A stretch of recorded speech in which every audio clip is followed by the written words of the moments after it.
আমার বয়স যখন মাত্র 16 বছর, তখন বিয়ে করি এক 13 বছরের মেয়েকে। বাবা মার ইচ্ছেতেই বিয়ে হয়েছিল আমাদের। নিজেই লুঙ্গি সামনে রাখতে পারতাম না, রাতে ঘুমালে গিট্টু দিতাম।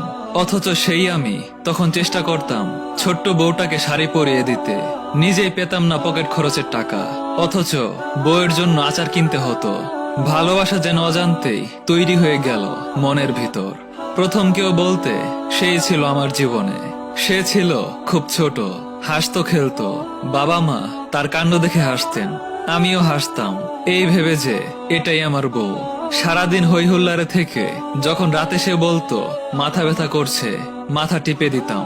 আমার বউ তো, আমি তো তার সব। আজ অবুঝ, কাল তো বুঝবেই, তখন আরো বেশি ভালোবাসবে আমাকে।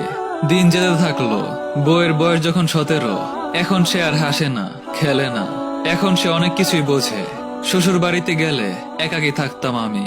সে আমায় বলতো, তুমি আমার সাথে বেরোবা না। আমার লজ্জা করে, কিছু বলতাম না, কষ্ট লুকিয়ে রাখতাম। আসার সময় বায়না ধরতো তাকে রেখে যেতে, রেখে আসতাম। বাড়ি এসে প্রতিদিন ফোন করতাম তাকে, প্রতিটা কলই ওয়েটিং এ থাকতো। মেসেজগুলোর উত্তর না পেয়ে লজ্জায় আর মেসেজ করতাম না।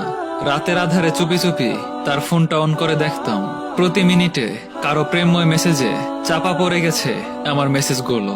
কষ্ট পেতে থাকলাম আমি। আমার বউয়ের বয়স যখন 19, আমার বয়স তখন 22।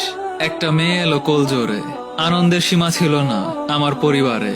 তারপর মেয়ের বয়স যখন মাত্র 6 মাস, আধো আধো দু একটা শব্দে ডাকে আমার মেয়ে। যখনই বাবা বলে ডাক দিত, কলিজা যেন ঠান্ডা হয়ে যেত আমার। বউ তখন অন্য দুনিয়া নিয়ে ব্যস্ত, তখনও ফোনে কথা বলতো, বুঝতাম। আমার প্রতি দুর্ব্যবহারই সেটা প্রমাণ করে দিত, কিন্তু মেয়ের কথা ভেবে কিছু বলতাম না। তারপর এলো সেদিন, যেদিন আমি কেঁদেছিলাম। স্বামী হয়ে তার দুটো পা জড়িয়ে ধরেছিলাম, ভিক্ষা চেয়েছিলাম মেয়ের মা ডাকার অধিকার। কিন্তু সে আমাকে ত্যাগ করে চলে গেল। 3:38 সই করলাম ডিভোর্স পেপারে। সে নতুন ভালোবাসার মানুষকে নিয়ে চলে গেল অনেক দূরে। মা হারা হলো আমার মেয়েটা। আমার মেয়ের বয়স যখন 10 বছর, আমি নিজ হাতে তাকে